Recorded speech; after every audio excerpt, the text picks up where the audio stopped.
Good evening, everyone, and welcome to our event tonight. My name is Dr. Morel Lukey, and as the curator here at the Gerald R. Ford Presidential Library and Museum, it's my pleasure to welcome you to this evening's event, Frankie Welch and the First Lady. Before we begin, I'd like to draw your attention to our other upcoming programs here in Grand Rapids, and we have a very busy and exciting month of programming. On April 11th, we will celebrate the publication of Richard Norton Smith's new biography of Gerald Ford, An Ordinary Man. If you're interested in attending this private event, please check the Foundation's website for more information. On April 20th, we will host the Grammy-winning performer, recording artist, composer, and arranger Lawrence Juber for the program Guitar Mania to Beatlemania, about the history of the six-string guitar. On April 23rd, we will host Spring Storytime with stories and craft activities for children. On April 26th, University of Michigan professor Mark Clague will recount the history and evolution of the Star-Spangled Banner in the program Oh Say Can You Hear. And on May 3rd, we'll host Chris Martin, the sixth generation owner of Martin Guitar, for a lecture about the iconic instrument. And stay tuned for even more events in May and beyond. And of course, we'd like to thank the Gerald R. Ford Presidential Foundation as our partner for many of these events, which their generous support make possible. And now it's my pleasure to introduce you to our speaker, Ashley Callahan. She is an independent scholar and former curator of decorative arts at the Georgia Museum of Art. She holds an MA in the History of American Decorative Arts from Parsons School of Design and the Cooper Hewitt Smithsonian Design Museum, and a BA in History from Sewanee, the University of the South. She's authored several books on decorative arts and textiles and fashion, including Southern Tufts, The Regional Origins and National Craze for Chenille Fashion, Georgia Bellflowers, The Furniture of Henry Eugene Thomas, Modern Threads, Fashion and Art by Mariska Karas, Enchanting Modern, Alanka Karas, and she is also the co-author of Crafting History, Textiles, Metals, and Ceramics at the University of Georgia. Her most recent book is Frankie Welch's Americana, Fashion, Scarves, and Politics, which developed out of an exhibit curated by Callahan at the University of Georgia. In it, Callahan recounts the remarkable career of fashion designer Frankie Welch. And I must say, I greatly enjoyed the rich history and stunning images of the book, which I read while preparing for a display of some of the different dresses, including a Welch design, in the Betty section of our permanent exhibit. Please join me in welcoming Ashley Callahan.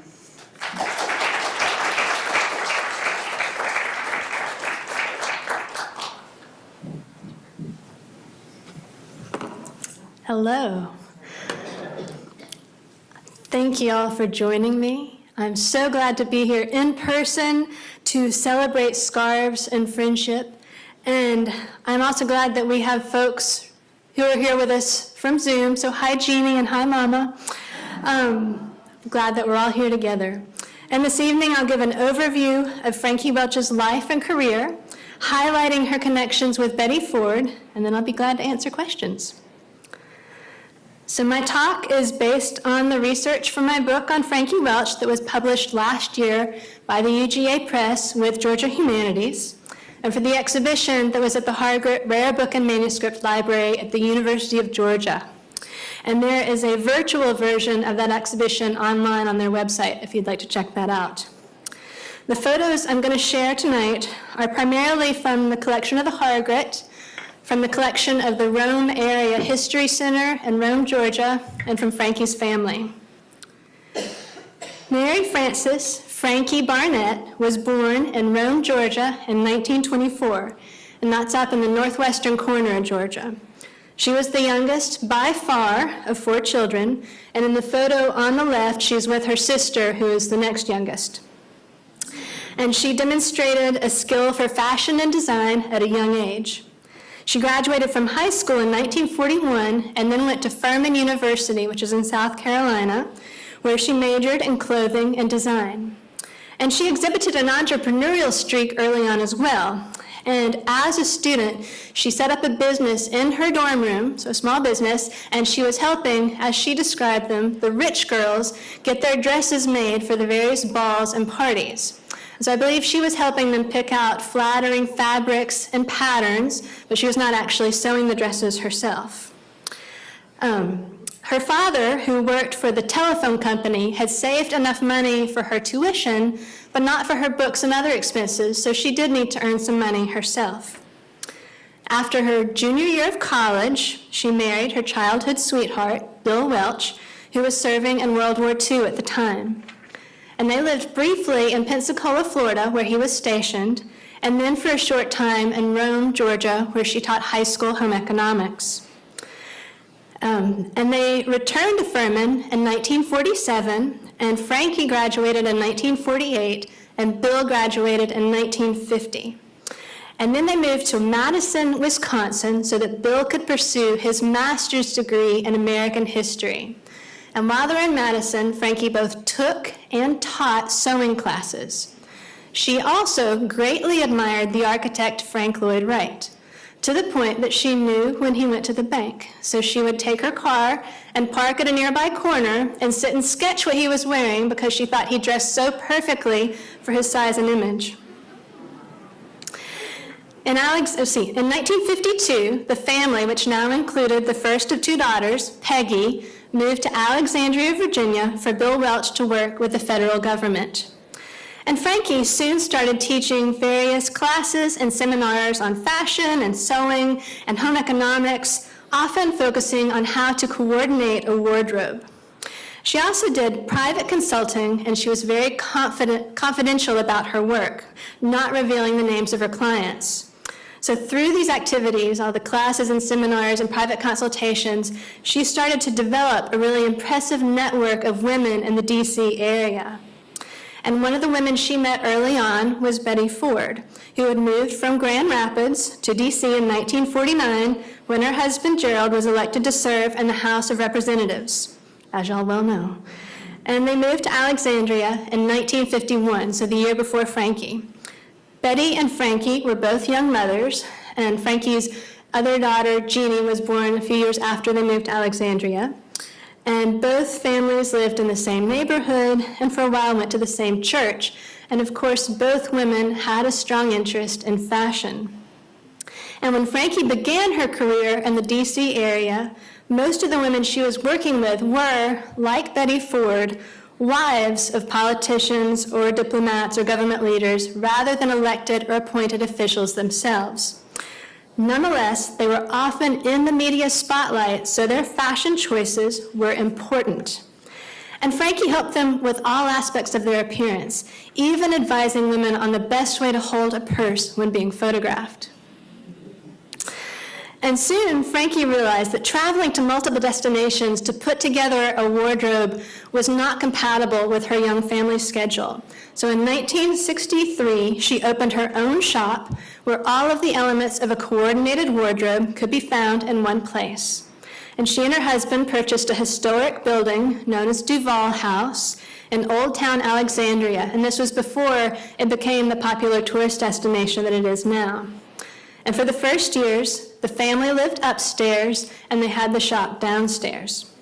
The shop was called Frankie Welch of Virginia, and it was immediately successful. It became not only a place to shop, but also an important social hub, because Frankie maintained a busy schedule of activities there with trunk shows and book signings, and so it really was a place to be. Betty Ford was an early customer at Frankie's shop, and she continued to purchase clothes there throughout her husband's political rise. And of course, Betty Ford worked with other designers as well, especially later on in her time at the White House, but I'm just going to focus on Frankie tonight. And the shop excelled in giving personalized attention. And even for a while at least, they kept individual note cards on each client, noting down what sizes they were and what they'd already purchased so that Frankie and her staff could advise women on what would go with what they already had in their wardrobe, or if someone had to travel overseas very quickly, she could help put together a wardrobe for them to take with them. Though Frankie tried to prevent women from showing up to events in matching dresses, in 1966 there was a particular dress. It was a textured silk Balenciaga copy that proved so popular that its repeated appearance at various social events made headlines. So Libby Cater, who is the wife of presidential assistant Douglas Cater, wore it in bright green to a White House dinner. Betty Ford wore it in shocking pink, as did Shirley Boone, the wife of actor Pat Boone. And newspapers listed many other women who wore the dress, and though a few made purchases at other stores, most of them bought their dresses at Frankie's shop. But Betty Ford stated that despite its popularity, it was still her favorite dress, and she would order another for fall in flowered velvet. And while that was a copy of a European dress, mostly what Frankie sold was clothes by American designers in a middle price range. She also sold some of her own designs, especially this dress, which she called the Frankie. And it's a fairly simple design, loosely based on a kimono. And she created it initially as a tool for teaching students about various historic waistlines. So you can tie it high and have an empire waist, you can have a natural waist, you can do a crisscross effect. And it can also be made, and the fact that it could be tied all these different ways was a really great fact when she started to market it. And then it could be made in different fabrics that would drape differently. It could be made with different patterns, sometimes with different trims. And one reporter noted that this was the dress that had been to more White House dinners than any other dress, and that women wearing Frankies didn't mind running into other women wearing Frankies at the same party because each looked different. So it's basically a one-size-fits-all dress, but when you think about the different patterns and the different, they really are, and the different patterns and the different fabrics, and they're going to drape differently on the different bodies, and they're tied different ways, so they really are all different. And I have one outside if y'all want to practice tying it different ways. And Frankie advised her customers that this dress traveled well and could easily be rolled up and placed in a carry-on bag and taken with you on the plane in case you lost your luggage while you were flying. And as the story goes, when Betty Ford traveled to China once, Frankie encouraged her to do this in case her luggage got lost, and it did, but she had her Frankie that she got to wear to a dinner party. Another one of the women who frequented the shop was Virginia Rusk, whose husband Dean Rusk was Secretary of State from 1961 to 1969, and he, like Frankie, was from Georgia.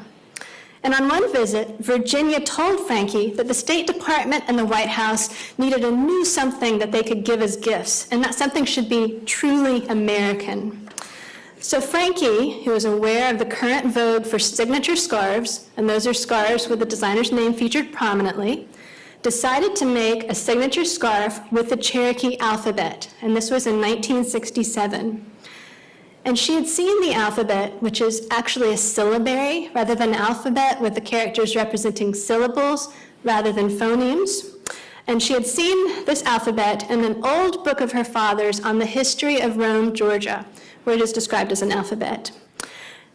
And she considered the Cherokee alphabet to be truly American and to represent her home state and Dean Rusk's home state. And according to family oral history, she also believed that she was part Cherokee, so this, for her, honored her ancestors as well. Current genealogical research does not support this familial Cherokee connection, but that is what she was told and what she believed her entire life and what the media enjoyed reporting. This scarf was well received, and the State Department and the White House did use it as gifts, and that's a pretty impressive debut for a scarf designer. And even with this first scarf, Frankie recognized the importance and the possibilities of making the scarf's introduction into an event. That would get media attention, and it would make the women feel that they, both the scarf and the women, were more special. So to introduce the Cherokee alphabet scarf, she had a fashion show in Alexandria. Hope Casella, who was a Cherokee mezzo-soprano, played drums and chanted as models demonstrated various ways to wear the scarves, and you see her on the right of this photo. And among the models were two wives of presidential aides, Libby Cater and Shirley Pearson, the wife of the Venezuelan ambassador, Josefina Tejera Perez, the wife of a Democratic congressman from Florida, Rebecca Rogers, and Betty Ford, who you see on the left of this photo wearing a Cherokee alphabet scarf. And the list of women involved in this fashion show, I think, really attests to the network that Frankie had developed by this time. And Frankie later wrote to Betty, "I'm still so sentimental about the day you helped me unveil my first scarf." Fashion designer Norman Norell made a skirt from yardage of the scarf that was used at the fashion show, and you see that on the right. And I think this was an important endorsement from the American fashion world. And the scarf remained Frankie's bestseller throughout her career, and she had it reprinted more than 40 times with slight variations to the design and in a variety of colorways and on different fabrics. She also used the design on neckties and tote bags, and she used yardage to make outfits. Frankie's second scarf, in early 1968, was also a high-profile affair. And a couple of the women who worked for Lady Bird Johnson, who was the first lady at the time, and you see her wearing the white dress, were frequent visitors to Frankie's shop, and they were Bess Abel and Liz Carpenter. And through them, Frankie ended up designing a scarf for the first and only fashion show to ever take place at the White House. The show had the theme of Discover America in Style, and it featured American designers, and the backdrop for the runway had a projection of slides of beautiful locations around the country, and the band played patriotic music. It was attended by the wives of the governors. There was only one female governor at the time, and she was sick, so it was wives of the governors, as well as some of the designers and other VIPs. And for her scarf, Frankie used the words Discover America over an abstract shape of the continental US in red, white, and blue, and it kind of recalls a travel poster. And the scarves featured prominently on the runway, and all of the attendees received one as a gift. And actually, they received temporary scarves and were sent professionally manufactured scarves after the event. Slide, yeah. This fashion show came together very quickly in just a few weeks, so Frankie didn't have time to have the scarves designed and manufactured in time for the event. So she and the White House drafted volunteers to go to her shop and hand paint and hand screen print and hem all of these scarves that were used as the gifts. After the fashion show for Lady Bird Johnson, who was a Democrat, Betty Ford asked Frankie for equal time for the Republicans. And they decided that she would design a documentary fabric around the theme of fresh as a daisy, rather than using the traditional elephant motif. So she created this daisy print, which is held up by Betty Ford and Pat Nixon, and this image is from the Nixon Presidential Library. And from a distance, it looks just like a conventional floral print, but it subtly incorporates the text, Republican National Convention, Miami, Florida, on August 5th, 1968, and it was used to make dresses for hostesses to wear at the Republican National Convention in Miami that year.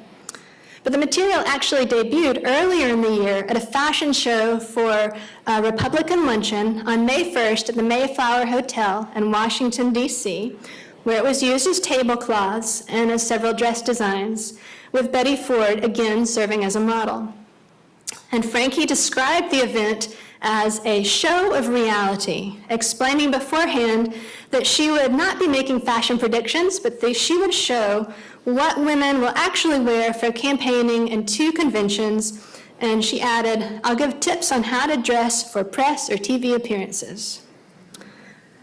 The following month, so this would be June of 1968, Betty Ford, while wearing a daisy print dress, presented Happy Rockefeller with a scarf of that RNC material at a luncheon in Rockefeller's honor given by the Republican Congressional Wives Club. Frankie then designed hostess dresses and a scarf for supporters of Vice President Hubert H. Humphrey, who also ran for president in 1968, and he, of course, was a Democrat.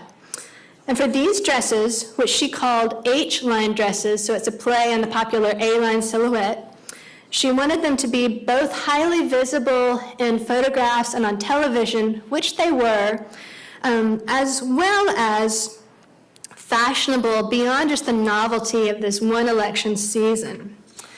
And that they were appreciated as stylish is especially well conveyed by one story in particular. And this comes from Betty Ford's autobiography, The Times of My Life. Quote, "Once Frankie came into her shop, caught me parading around in a dress I thought was really pretty and hooted, 'Take that off, you don't want that, Betty. It was designed for Hubert Humphrey's campaign workers.'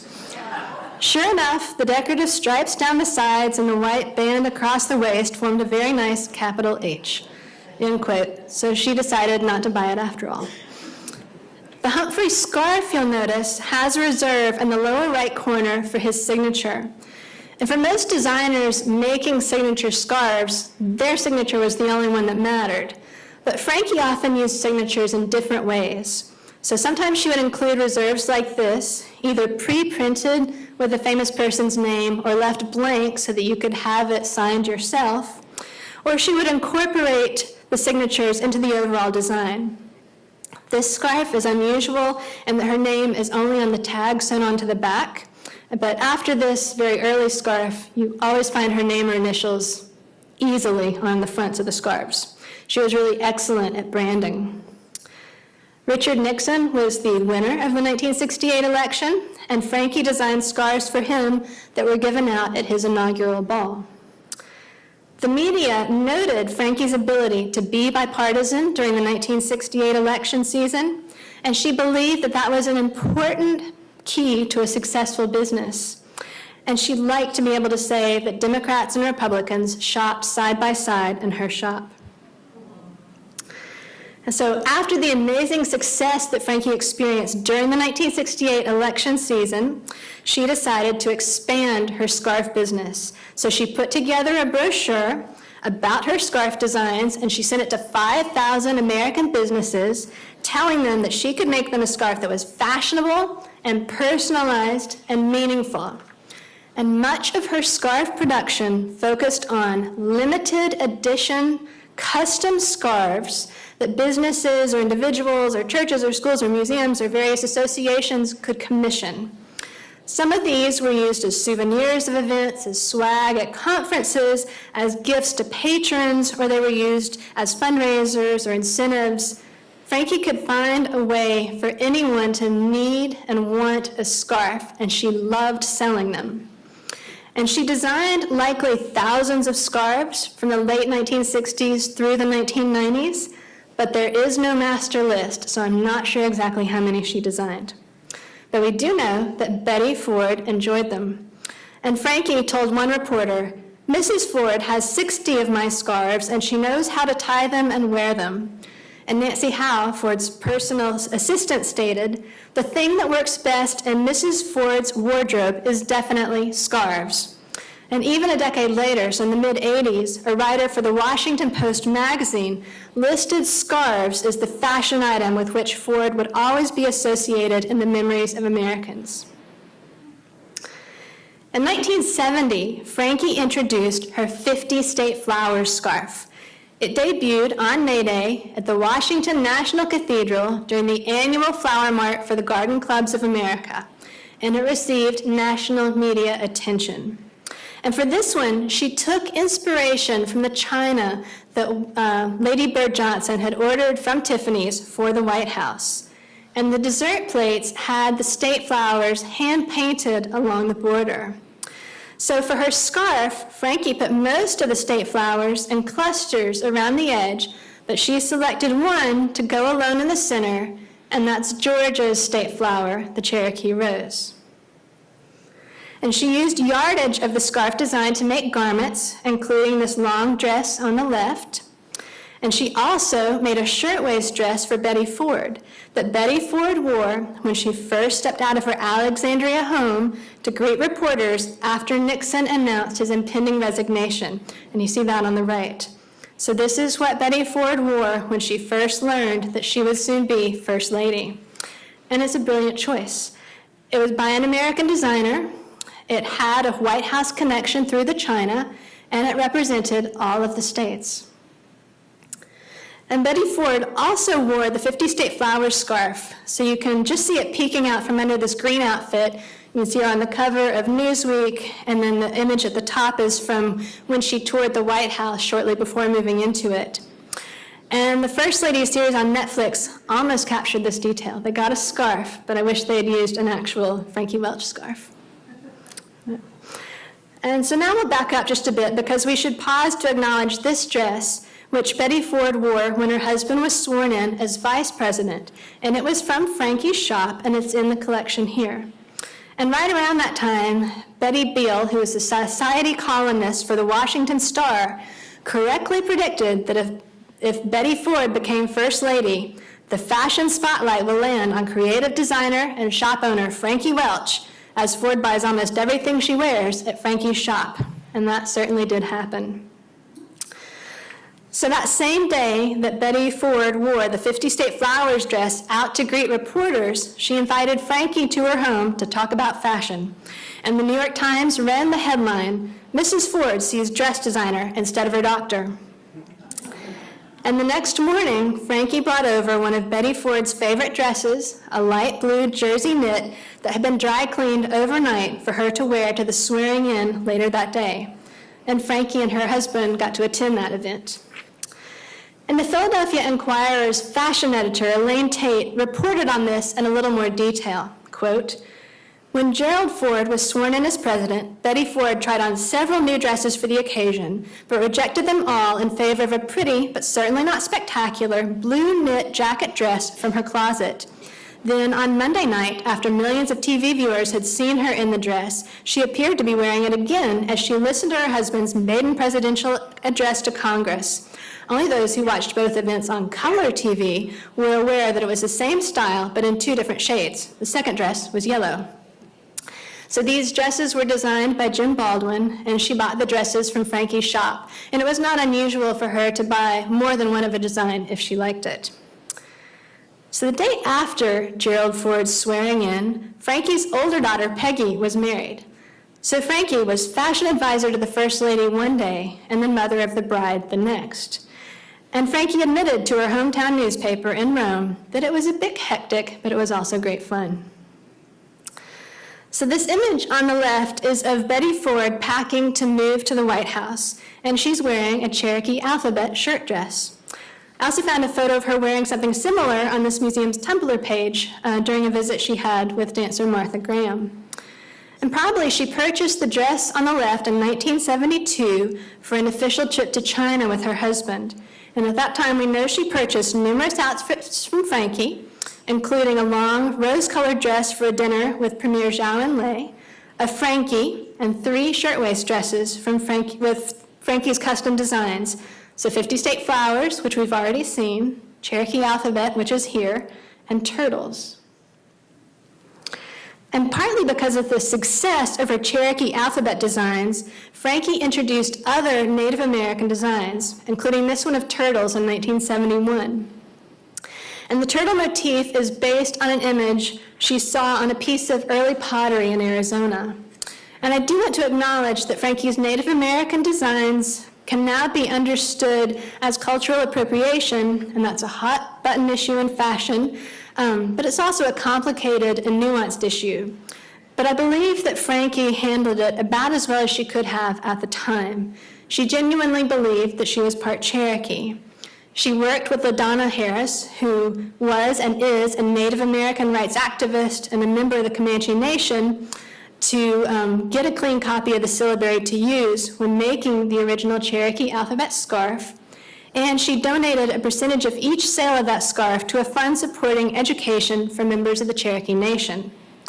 Her intent, in part, was to raise awareness of the Cherokee, and she did. In 1998, at an event celebrating Frankie's 30th anniversary in design, Helen Thomas, the famous White House correspondent, stated that Frankie was the one person in the Washington area to raise, quote, "our threshold of understanding about the Native Americans, especially the Cherokees." So Frankie's designs were also part of a larger vogue for Native American-inspired fashion. So if you think of hippie clothing with leather and fringe and feathers and beads, that's all part of the same impulse, just another expression of the same desire. So Frankie was being fashionable. And as with many of her designs, she produced turtles as a scarf, and she printed yardage that she used to make garments, especially Frankie's, but also the shirtwaist dress that she made for Betty Ford, and I hope one day I'll get to see a photo of her wearing that. Or maybe you have the dress here. In 1973, Frankie introduced a group of 4 more Native American-inspired designs that she promoted with Goldwater's department store in Arizona. And one of those was based on Cherokee basket patterns, and you see her in this photo with several Cherokee baskets. And she used one of those designs on the cover of a book she wrote that year titled Indian Jewelry, in which she talks about how to collect and display Native American jewelry. Slide. And Betty Ford attended the launch party for Indian Jewelry at Frankie's shop, and this was at a time when media interest in her spiked. So it was following her husband's nomination to be vice president and preceding the approval of that nomination. So the 2 women were photographed together by the AP, and Betty Ford's wearing a necklace designed by Frankie and manufactured by a costume jewelry company in New York that's also inspired by Native American designs. And these Native American-inspired designs also fit into the theme of Americana for Frankie and her peers, and they're always somewhat nebulous in meaning. In the 1960s and 70s, the term Americana generally suggested early American antiques, folk art, colonial revival designs, or simply anything in a red, white, and blue color scheme. And in fashion, it could mean inspiration from the military, the trappers of the frontier era, Native Americans, or iconic pastimes like baseball. And the term typically indicated patriotism and nostalgia. And while the term Americana encompassed nearly all of Frankie Welch's designs, including her ones related to politics and branding, it most closely is linked with her Native American-influenced designs and with her creations for the U.S. bicentennial, which I'll come back to. So here, Betty Ford is wearing a Member of Congress scarf by Frankie, as her husband nominated Nelson Rockefeller to be his vice president. It's a perfect patriotic choice, and it looks great with that white dress. And as we saw with the Humphrey scarf, Frankie left a reserve in the corner so that it could be signed. And this particular scarf is in the collection at UGA, and it's one that Frankie had signed by numerous politicians from Georgia who were in Washington, D.C. So the signatures on this scarf extend well beyond the reserve, but it would be interesting to know if Betty Ford's had a signature, and if so, who signed it? Frankie, first and foremost with her designs, wanted to be fashionable. So you can really trace the history of scarf fashion during these decades just by looking at her scarves. So her earliest ones were primarily large squares in silk or cotton. And then as we get into the early 70s, we see this smaller size. And this is when she introduced her distinctive 8 by 8 inch module design. And that's an inspiration from Frank Lloyd Wright, who often used modules in his architecture. So she usually made scarves of 1 by 4 modules, and she also printed yardage to make Frankie's and other garments. She also sometimes would hem single modules, and she would call those nappachiefs. So that's a combination of cocktail napkin and handkerchief. And often in the 1970s and the first half of the 80s, her scarves were made of the popular synthetics of the era. So you see a lot of these scarves that are polyester or triacetate, and one she particularly favored was Kiana, which is a silky nylon that was made by DuPont. Here Betty Ford is wearing a Veterans Administration scarf, nice veterans scarf over there, as her husband speaks before the 75th Annual Veterans of Foreign Wars Convention in Chicago in 1974. So Frankie's husband directed the Veterans Administration Congressional Liaison Service for many years, so Frankie had a strong connection to the VA. And when Frankie's husband died in April 1975, after a year of illness, Betty Ford, while First Lady, attended his funeral in Alexandria. The following year, she invited Frankie to a White House dinner for the Prime Minister of Australia and his wife, and that was a kind gesture and kind of a special invitation that Frankie's daughter Peggy says made her mother feel good at a difficult time. And I think it's a nice mark of their friendship. And Frankie's daughter Peggy remembers that, especially in her early time at the White House. Betty Ford often called Frankie to bring clothes or to come visit. And in a 1984 interview, Frankie shared, "We talked nearly every day when she was in the White House." And in a later interview, she explained, "Well, you know, we were so close. It was like sister to sister." And in an interview with Frankie that was conducted in 2010 by the Gerald R. Ford Oral History Project, Richard Norton Smith was trying to ask Frankie about her relationship with Betty Ford, and he was receiving a lot of very kind but also fairly vague answers. And eventually, Frankie's daughter Peggy, who was helping her mom with the interview, explained to him, "Mom always held confidence as well. So I will say that she and Mrs. Ford had some discussions that Mom would choose not to share. That's out of respect of Mrs. Ford's decision." So there's a lot about their friendship that we'll never know, and that's okay. Here Betty Ford is in the garden behind Frankie's shop wearing the Indianapolis 500 scarf.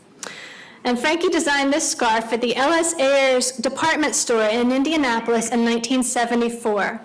They were printed on Kiana, and they sold for $10. And there was an advertisement that stated that it had all of the international racing colors. And if you look at it, it has all these fun racing details like cars going around the border. It's got a checkered flag in the middle, and there are various racing-related statements included. So why is Betty Ford wearing an Indianapolis 500 scarf? Well, she mentioned to Frankie that she really liked the design, and Frankie's daughter Peggy was on hand and had one of those scarves, so Peggy had to give her scarf up for Betty Ford, but it turned out okay because Peggy got a replacement later. So, this is a White House photo or some White House photos from this museum's social media pages, showing Betty Ford preparing for Halloween in 1974, and she's wearing a scarf that Frankie designed for Katharine Godwin, the First Lady of Virginia. And it's a quilt design with apples and peanuts. And around the border it says, "Designed for Virginia's First Lady by copyright Frankie Welch." And it also says, "In friendship, Katharine Godwin." So by wearing this, Betty Ford was showing a connection to the Godwins. And Frankie's scarves often allowed this kind of fashion communication. So women could wear her scarves to show their political affiliations or their support of various institutions or involvement with different academic or social groups. Often putting on a Frankie Welch scarf was, and still can be, about more than finding a pretty pattern and colors that look nice. It's a statement about your interests and affiliations. Frankie also designed a custom scarf with Betty Ford in early 1975, and it features polka dots, which Betty Ford liked, petunias, which were her favorite flower at the time, her signature, and colors that matched her favorite turtleneck shirts.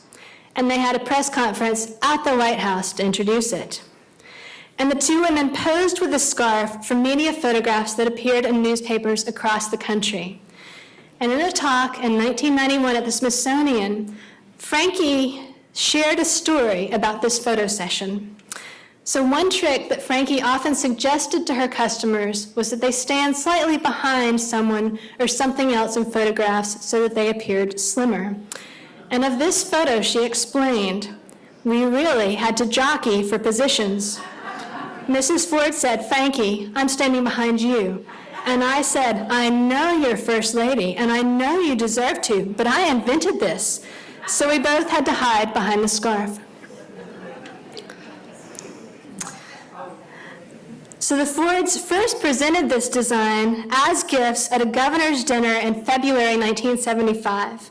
And the president even acknowledged the scarves in his toast, stating, quote, "We do appreciate the honor of your visit, and as a small souvenir, it's my understanding Betty would like the ladies to have this first edition of a very special scarf she has designed with Frankie Welch over in Alexandria. I believe you found them on your chairs as you came in. Betty and I hope that even in the chilliest of days ahead, they will provide you, I should say, with the warm memories of this particular evening," end quote. And Diana McClellan, who is a famous Washington gossip columnist, once remarked about this event that Frankie was the only chickie who ever got Jerry Ford to do a commercial for her. And on the left, you see where Betty Ford wrote her signature several times on Frankie's letterhead so that they could get the one that they used on the scarf. And Frankie produced this scarf originally in large squares and long rectangles of Kiana. And in addition to giving them as White House gifts, Betty Ford allowed Frankie to sell them in her shop, with 5% of the wholesale sales going to the White House Historical Association. And these images show some preliminary sketches for the scarf. And the timing of this scarf was notable. The New York Daily News reported, quote, Betty Ford expected her mail to be against her strong stand for the passage of the Equal Rights Amendment to the U.S. Constitution. She acknowledged yesterday that the mail was 3-1. On the other hand, everyone seems to approve the 32-inch pink, orange, and green scarf she showed yesterday. So this scarf helped provide some needed positive press to balance the negative press she got for her support of the ERA. Ford wore a Frankie of this design to several dinners between 1975 and 1977, and this dress is one of my eBay heartbreaks. It showed up early in my research, and it was expensive, way more than I could pay, and I tried to get a couple of museums interested, but with no luck. And then everyone went home for the winter holidays, and I happened to check back in on the dress and saw that the price had gone down considerably, to the point where I could and was trying to purchase it. But I found out after a few clicks that the auction had been closed abruptly. And when I contacted the sellers, it turned out that someone had kindly reached out to them and said, oh, this is really important. So they decided that they would save it for some kind of big auction later on. And I was sad. But I hope that this dress resurfaces and is preserved at some point. Frankie also reprinted the Betty Ford design as a module version in red, white, and blue for the bicentennial, and that's what you see on the right. And then she did a version in pink, green, and white as well, and these were printed on various fabrics. So Frankie designed numerous scarves for the 200th anniversary of the United States in 1976, including the one on the left celebrating the original 13 states. And this design was based on a souvenir button from George Washington's inauguration that I believe she'd seen at the Smithsonian. And if you are looking for a Frankie scarf of your own, which I certainly encourage you to do, this is the one that you're most likely to find because I think it was produced in the greatest numbers and was the most popular. So the Friends made fashion headlines again in June 1976 when Betty Ford donated a dress designed by Frankie Welch to represent her in the Smithsonian Institution's First Ladies collection. Most First Ladies, of course, donate their inaugural gowns, but Betty Ford's husband didn't have a formal inaugural celebration, so instead she selected her favorite dress, one that she considered timeless and not gimmicky. And this dress had a swingy skirt so that she could dance in it. And Frankie used a light green fabric embroidered with chrysanthemums and sequins of the same color, and zigoline, which is a nylon crepe chiffon, making this dress the first dress to enter the First Ladies collection with a synthetic material. And demonstrating her attachment to the gown, Ford requested that Frankie make her a duplicate of it before she donated the original, and the duplicate's in the collection here. And Ford wore this dress to numerous official functions, including state dinners for the Shah and Shahbanu of Iran in May 1975, and the King Juan Carlos and Queen Sofia of Spain in June 1976. And Frankie wrote to her, after reviewing the First Lady's gowns at the Smithsonian, I feel that the elegance and simplicity of your gown will indeed lend a subtle and outstanding interest to the collection. You couldn't have picked a more becoming color. And the donation to the Smithsonian was a landmark event in Frankie's life. And she invited not only her daughters and son-in-law to the celebration, but people special to her from her childhood in Rome, including her second grade sewing teacher, her high school home economics teacher, and the first boy to ever take her on a date. And guests to the event received a module version of the Betty Ford scarf as gifts. And Frankie created several related dresses for Ford, including this earlier gown with a narrower skirt but similar top that's made from a red silk brocade she had received on a trip to China. And she wore it to an exhibition in December 1974 at the National Gallery of Art of Chinese archaeological finds, and to the 1974 Christmas ball for cabinet members and members of Congress. And this dress is in the collection here. And though Frankie was adamant about keeping confidences private and did not discuss garments Ford had not yet worn in public, she did share some details with the media about Ford's fashion preferences. And Frankie observed, she tends to lean lines, but selects things that will go up and down stairs gracefully and will sit and travel well. And she described Ford's look as casual elegance. And though Frankie was often described as Ford's fashion advisor, she regularly praised Ford's own fashion know-how. And a couple of other fun facts. Susan Ford sometimes modeled for Frankie. And especially before he became president, Gerald Ford used to visit the shop to pick out gifts for his wife's birthday or other occasions. And from Frankie, Ford primarily purchased affordable, ready-to-wear designs by American designers including Casper, Jim Baldwin, Justin McCarty, Chownitz, Molly Parnas Boutique, Halston, Jeffrey Beam, Diane von Furstenberg, and Anne Klein. And Frankie remarked, Betty Ford will wear a $40 dress if it looks great, adding, she's her own person. She doesn't have to have designer things. Even for her first state dinner with the King and Queen of Jordan, Betty Ford purchased an off-the-rack dress from Frankie, and that dress is in the collection here. And Frankie once stated, quote, it was nice that she would tell people that she bought her clothes from me. And she emphasized bought because so many first ladies had gifts given to them, but Betty Ford paid for her clothes, end quote. And the Fords entered the White House at a time of increasing inflation and high unemployment. So Betty Ford sought to be both style conscious and economy conscious with her fashion choices. And Ford caused some controversy in the fashion world in late 1974 when she announced to reporters that she would cut back on her purchase of new, expensive designer dresses for White House functions because of current economic conditions. However, she quickly made a personal call to Frankie to reassure her that she just was not going to buy the expensive dresses, which she had not been buying anyway. And the media and the public favorably received Ford's fashions, and she made the International Best Dressed list in 1975. And Frankie later recalled, she was very conscious of being well-dressed, and that was good for me, good for her, and good for fashion. And Frankie made this light green dress that's in the collection here from Chinese silk embroidered with flowers, and in a silhouette nearly identical to that of the one that she donated to the Smithsonian. And Betty Ford wore this dress for a photo shoot with Horst P. Horst for Vogue in 1974, and for an official photographic portrait in the White House's Treaty Room in 1975. And this official portrait dress is the only one, so far as I know, acknowledged in the media as made by Japanese-born seamstress Mariko Horai Marshall, who worked for Frankie, though she likely constructed or at least worked on all of these dresses. And Frankie noted in a letter to Betty Ford that Marshall made the duplicate of the Smithsonian dress, the one that's here.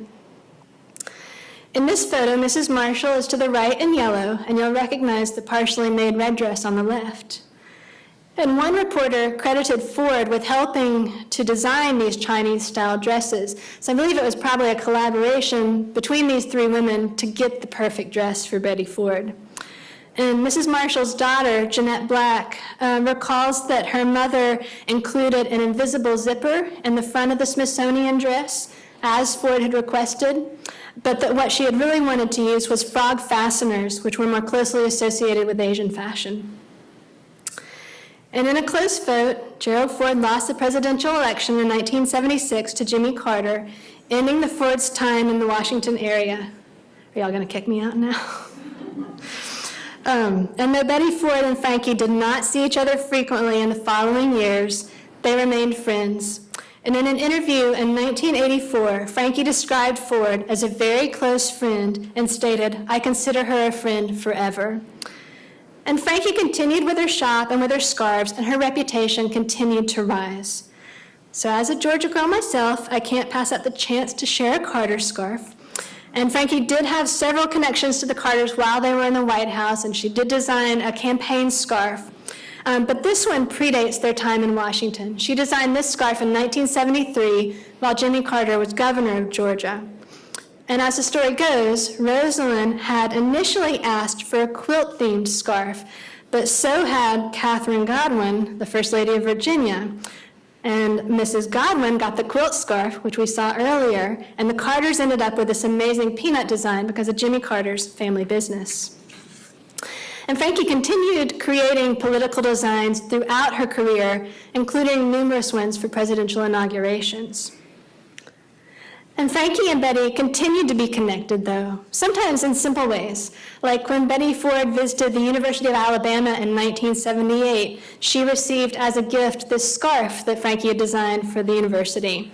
And that was the first of these new scarves that they had presented as a gift, so it went to Betty Ford. In 1987, the Athenaeum in Alexandria celebrated 20 years of Frankie's designs with a retrospective exhibition, and Betty Ford served as the show's honorary chairperson. In 1998, Frankie spoke at an event here in Grand Rapids celebrating Betty Ford's 80th birthday. Her birthday is April 8th, by the way. And that same year, on the occasion of a party celebrating 30 years of Frankie's designs, Ford praised Frankie in a statement that was included in the event's printed invitation, writing, "Frankie made me look so good when I was First Lady. Her colorful scarves were particularly meaningful to me. What a great friend." And in the mid-1980s, Frankie returned to mostly large silk square scarves and some cotton bandanas. And the scarf on the left was for the U.S. Naval Academy's 30th anniversary of the class of 1960, and the bandana on the right was for the bank BB&T. And Frankie's shop in Alexandria closed in 1990, and she stopped designing scarves around 1999. She was beginning to experience dementia, and she retired to Charlottesville, Virginia, near one of her daughters in 2001, and Frankie died in September of 2021. And Frankie Welch occupies an interesting place in American history. Some people remember her, and for them, everyone knew who Frankie Welch was. But for a lot of people, especially younger people, she's a new name. But as a female entrepreneur and a Southern designer, she was really remarkable. She created and followed her own career path to great financial success and media acclaim and fashion renown. And her scarves provide a material history of our country, at least for her circle, during the last decades of the 20th century. And they're great examples of Americana fashion. And I've just shared a few today, but each of the hundreds, if not thousands, of her scarves is a window into American history and culture, and each one tells a story. And they certainly are an important part of Betty Ford's story, as Betty Ford is an important part of Frankie's story. And I'd be happy to answer questions. All right, cool.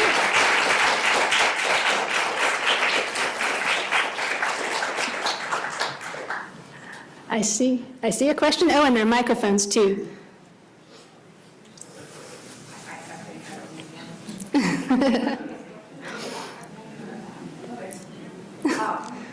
Your background is so interesting.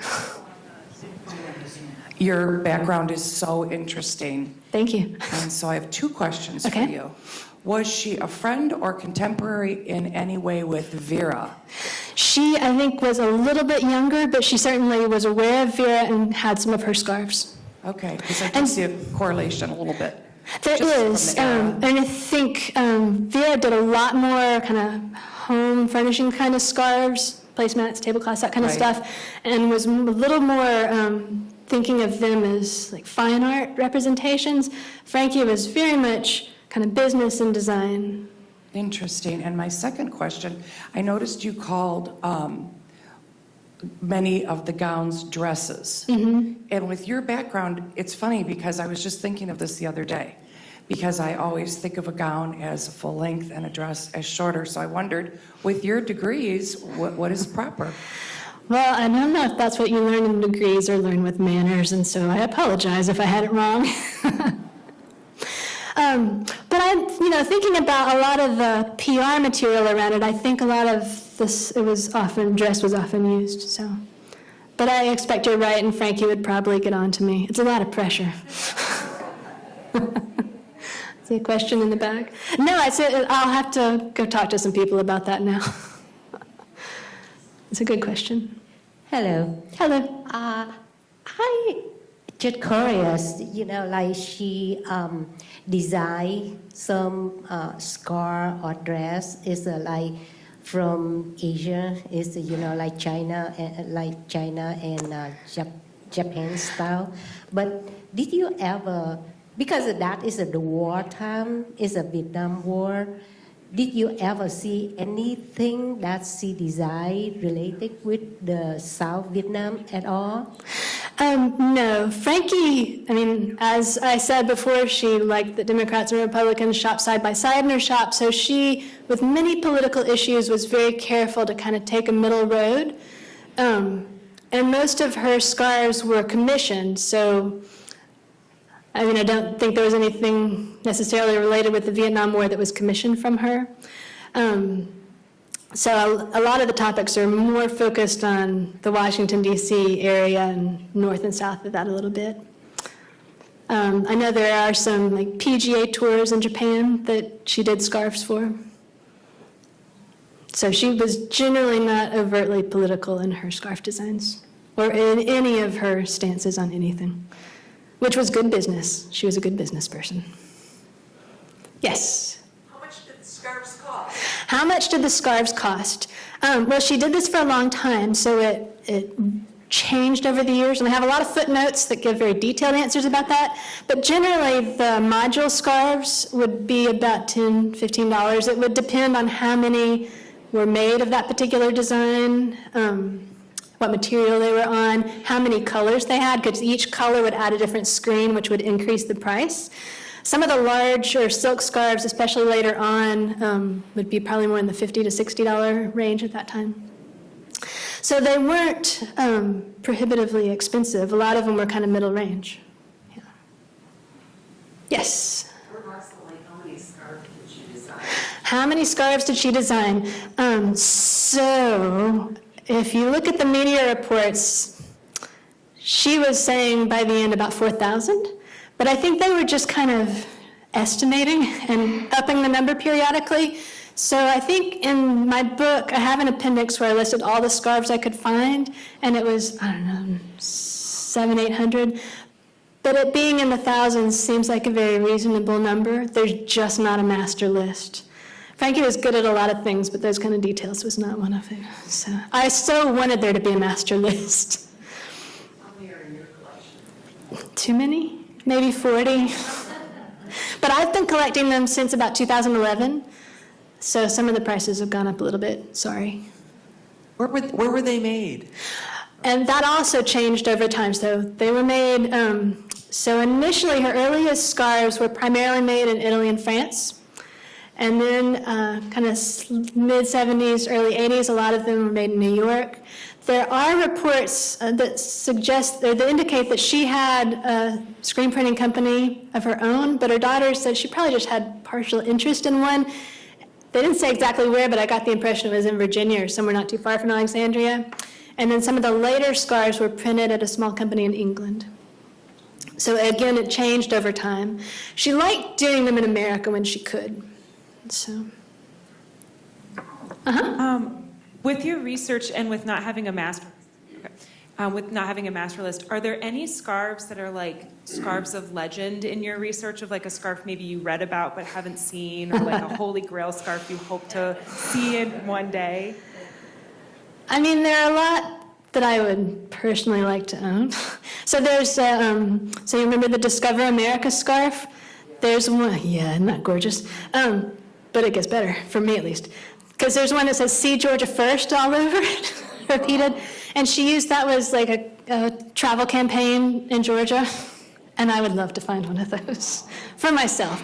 But the other scarves, I've kept pictures of everything that's been on eBay and Etsy since 2011. So I've got a pretty good list of what's been out there. And then there's a massive collection at the Hargret of scarves and archival materials and records, and a big collection at the Rome Area History Center as well. So I know there's still ones that I haven't seen, but there's not one that I know of that I just really want to see. I've probably seen a picture of it somewhere. Except for maybe Exxon. I've seen Exxon listed, but I don't know what she actually did for Exxon. Yeah. Well, thanks so much for the presentation. I just have two questions. Okay. Number one is that, is Frankie's business still in operations now?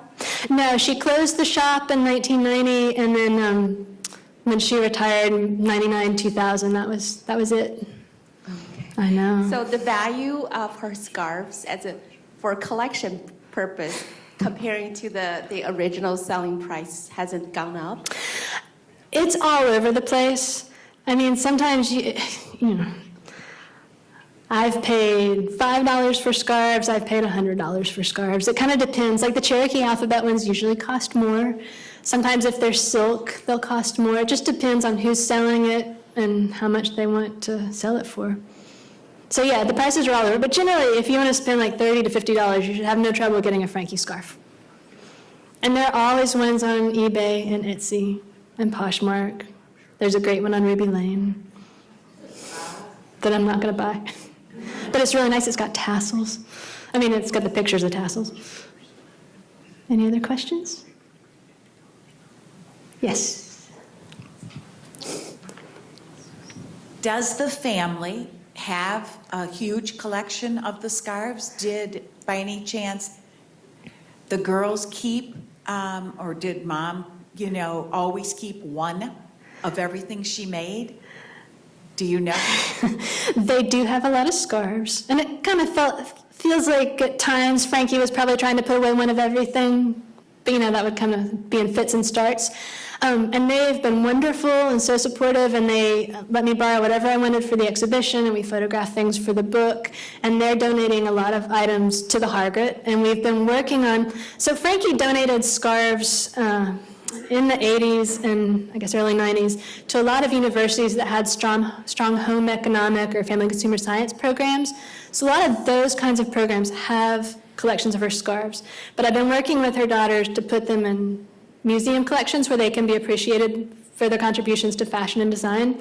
So University Museum has a couple now, and the Cooper Hewitt has a nice collection, Baltimore. So we've been working on that. And then kind of separate from everything, not too long ago, the Costume Institute at the Met put one of her Cherokee alphabet Frankies on view. So we were all so excited, and the daughters went and had their picture made with it, so it was really great. So, did I answer your question? Okay. Yeah, they do have scarves, and they are generous in sharing them. I saw you come in. Which one is that?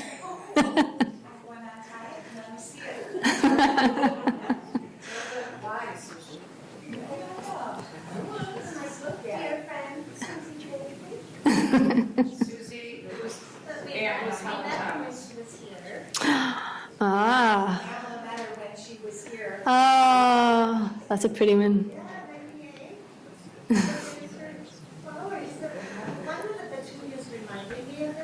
Mm-hmm.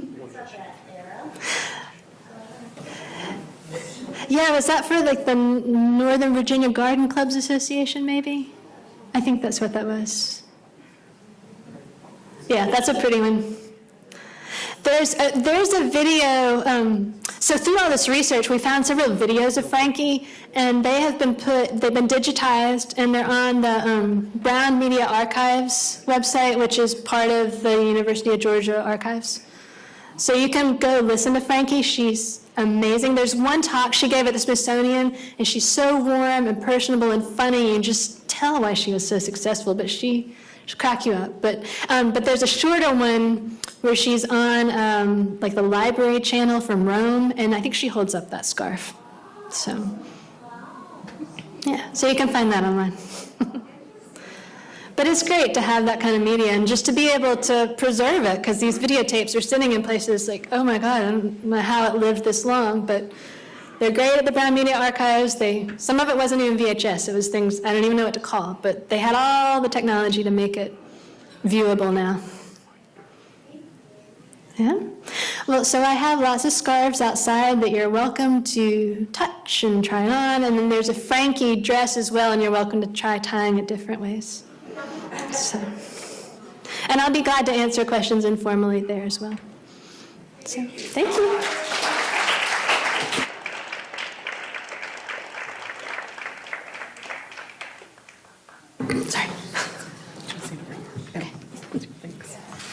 Thank you, Ashley. We have a gift for you.